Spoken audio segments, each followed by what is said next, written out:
Olá, feliz sábado! Bom dia! Está começando mais uma escola sabatina.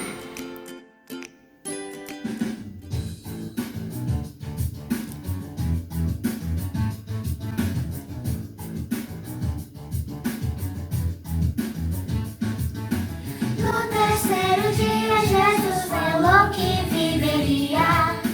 No terceiro dia, Jesus falou que viveria. Ressuscitou, ressuscitou, ressuscitou, ressuscitou.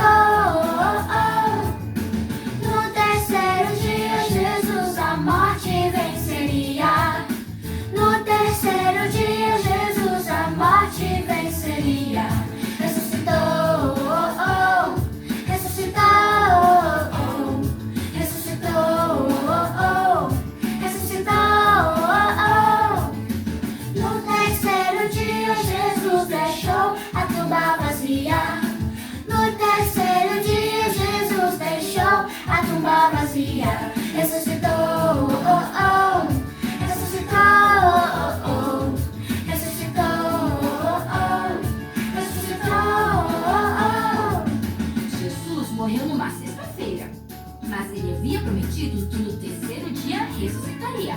Passou sexta, sábado e na manhã seguinte Ressuscitou, ressuscitou, ressuscitou,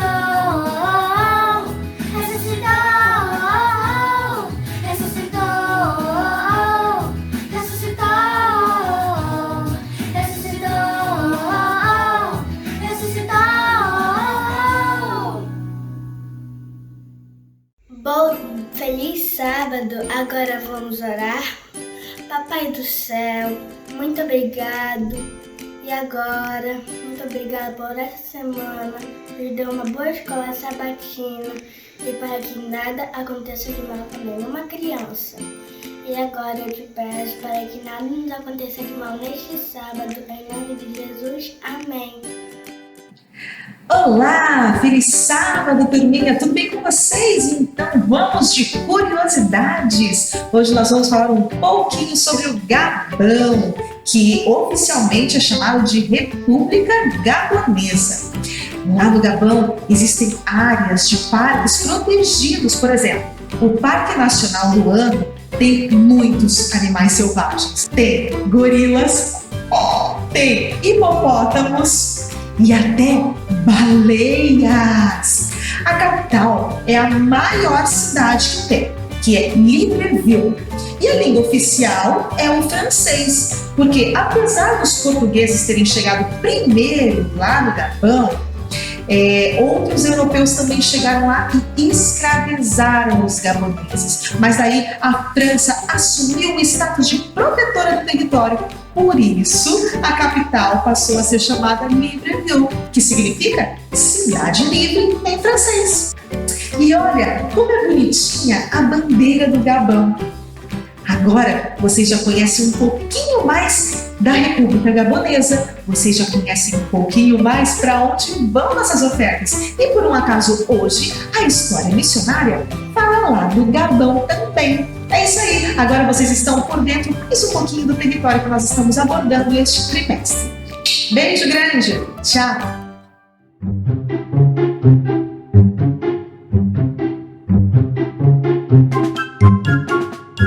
Olá, crianças! A história de hoje é O Verdadeiro Missionário. Vinga apresentou um amigo a Cristo quando ele ainda era um garoto. Seu pai é um soldado do exército gabonês. Ele foi transferido. Vinga se mudou com seus pais e 4 irmãos para uma nova casa. Eles estavam felizes com a nova residência, mas surgiu um problema. Não havia adventistas na cidade.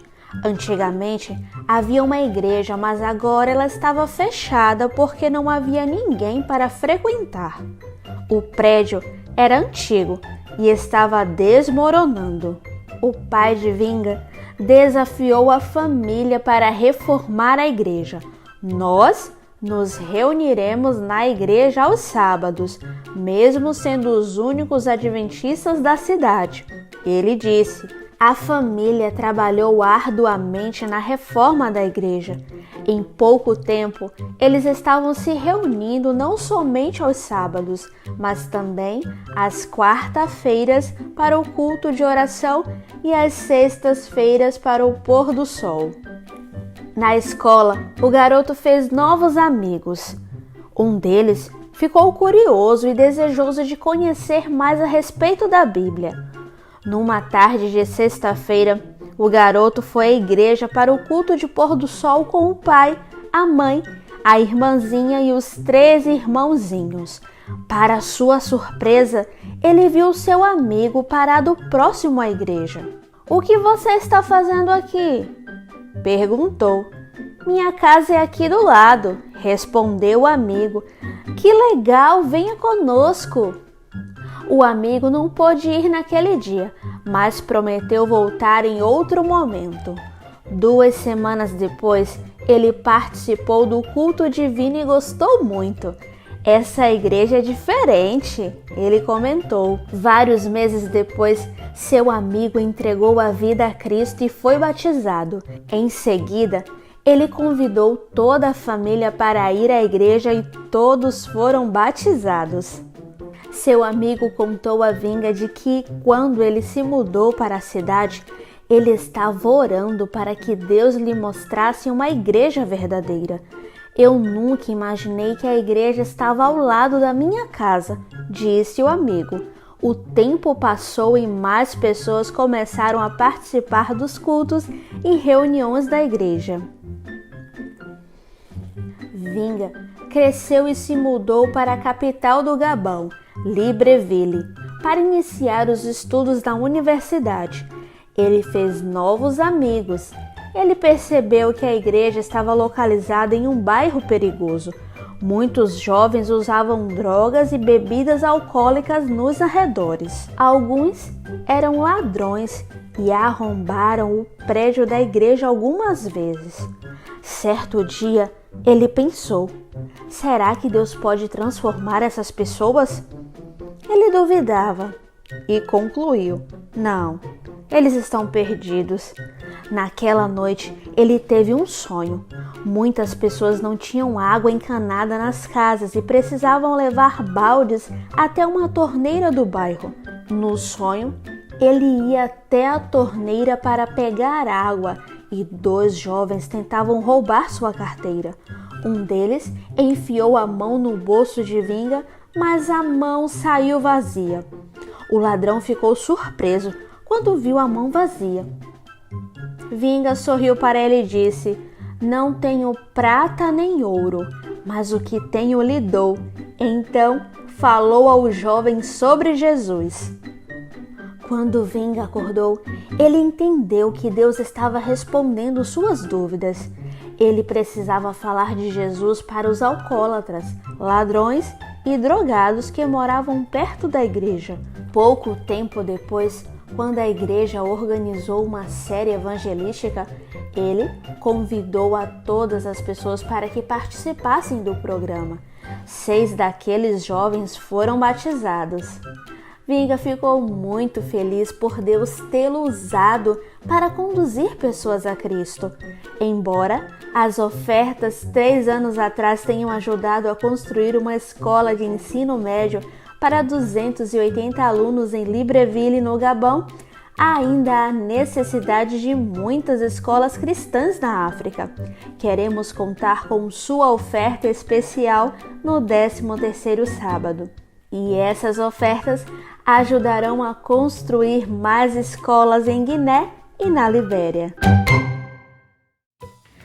Bom dia, crianças dos primários. Vocês estão bem? Um feliz sábado para vocês, né? E agora iremos começar a nossa atividade preparatória, que tem o título Presentes de Deus. Então, eu gostaria que vocês falassem para mim, né, os vários presentes que Deus nos deixou.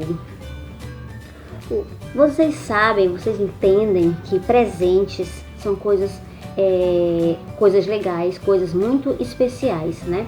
Coisas, né, muito especiais.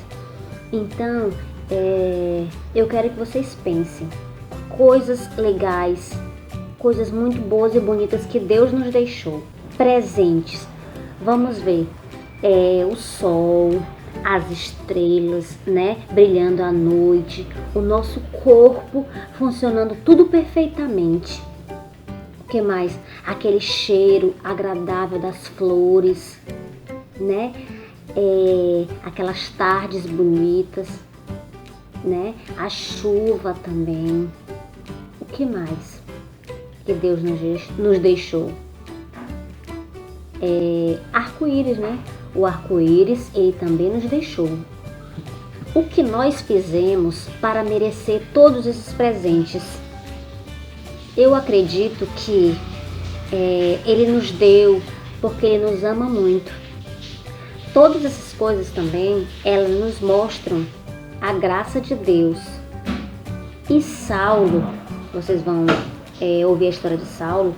Saulo, ele ganhou, né, de presente essa graça de Deus. Ele experimentou a graça de Deus. A mensagem de hoje ela diz assim: o amor de Deus é como luz nas trevas, tá? Então, essa foi a nossa atividade preparatória de hoje. Pensem nesses presentes e também agradeçam a Deus por todos esses presentes recebidos. Tá bom? Tchau!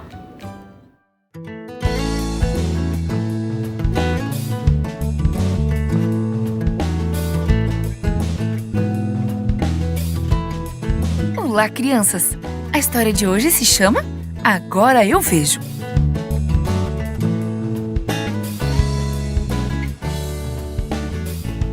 O verso para decorar está no livro de Atos, capítulo 9, verso 15, e diz: Este homem é meu instrumento escolhido. A mensagem é: o amor de Deus é como luz nas trevas. Imagine não poder enxergar nada. Tudo é escuro. Você sabe que é dia ou noite apenas porque os outros lhe dizem. Durante 3 dias, Saulo não conseguia enxergar nada. Veja o que aconteceu no fim do 3º dia. Saulo estava sentado em silêncio na casa de Judas. Ele não tinha aparência ameaçadora nem controladora. Não parecia ser o chefe encarregado que havia sido apenas 3 dias antes. Sentava-se silenciosamente com a cabeça inclinada. Passava todo o tempo orando. Havia tanto pelo que orar. Com certeza, orava por perdão. Ficava horrorizado ao pensar nos cristãos que havia perseguido. Ele também louvava o Senhor e lhe agradecia mais e mais a salvação a ele oferecida. Ainda o emocionava a lembrança de ter visto realmente Jesus na estrada para Damasco. Ele revivia na mente repetidas vezes aquele momento. Judas e sua família ofereceram alimento a Saulo, mas ele recusava-se a comer. Não aceitou nem mesmo alguma coisa para beber. Então, eles o deixaram sozinho com seus pensamentos. As notícias se espalharam através de Damasco. Saulo chegara. Saulo, o poderoso caçador de cristãos. Os crentes ouviram que ele chegara e se encontrava ali, mas que ele se encontrava hospedado na casa de Judas. O rumor era que ele fora atingido pela cegueira. As pessoas ficaram sabendo que ele entrara na cidade sendo guiado pela mão, como uma criança. Com certeza ocorrera algo estranho, mas ninguém sabia ao certo o que havia acontecido. 3 dias se passaram desde que Saulo se encontrara com o Senhor. Então, Ananias, seguidor de Jesus, teve uma visão. O Senhor lhe apareceu e lhe disse: Vá para a casa de Judas, na rua chamada direita, e pergunte por um homem de Tarso chamado Saulo. Ele está orando. Saulo está cego. Ele teve uma visão, um sonho. Ele viu um homem chamado Ananias que lhe imporá as mãos para que volte a ver. Senhor, muitas pessoas me falaram sobre esse homem Ele tem feito coisas terríveis a teu povo em Jerusalém. Agora ele chegou aqui em Damasco. Os sacerdotes o investiram de poder para prender todos os que te adoram. Eu escolhi Saulo para fazer um trabalho importante. Ele deve falar sobre mim aos que não são judeus, a reis e ao povo de Israel. Ananias obedeceu ao Senhor. Ele começou a caminhar vagarosamente em direção à rua direita. Olhou para as nuvens acima e para a vizinhança atarefada. Tudo parecia completamente normal. Ananias balançou a cabeça. Tudo estava realmente longe da normalidade. Ele acabara de ter uma visão do Senhor e estava indo ao encontro do temido Saulo, de quem o Senhor dissera ser crente. Ananias encontrou a casa de Judas. Encontrou Saulo sentado silenciosamente e sem enxergar, esperando por ele. Ananias se encheu de compaixão, estendeu as mãos sobre Saulo e disse: Irmão Saulo, o Senhor Jesus me enviou aqui. Ele é aquele que você viu na estrada quando você vinha para cá. A seguir, algo como escamas caiu dos olhos de Saulo. Então, ele voltou a enxergar. Saulo imediatamente pediu o batismo. Não tomou nem tempo para comer ou beber. Sim, Deus havia chamado Saulo. Deus também chamara Ananias. Ambos serviram ao Senhor pelo resto da vida. Olá, oremos. Pai do céu, obrigado porque o Senhor não deixou nada faltar em nossas vidas. Obrigado por esse sábado, pela lição, porque nós estamos bem e porque o Senhor não deixou nada de mal acontecer com a gente. Obrigado porque todos nós aprendemos muito bem. Obrigado porque o Senhor é bom e misericordioso e porque o Senhor não deixou nada de mal acontecer com a gente. Então, Jesus, amém.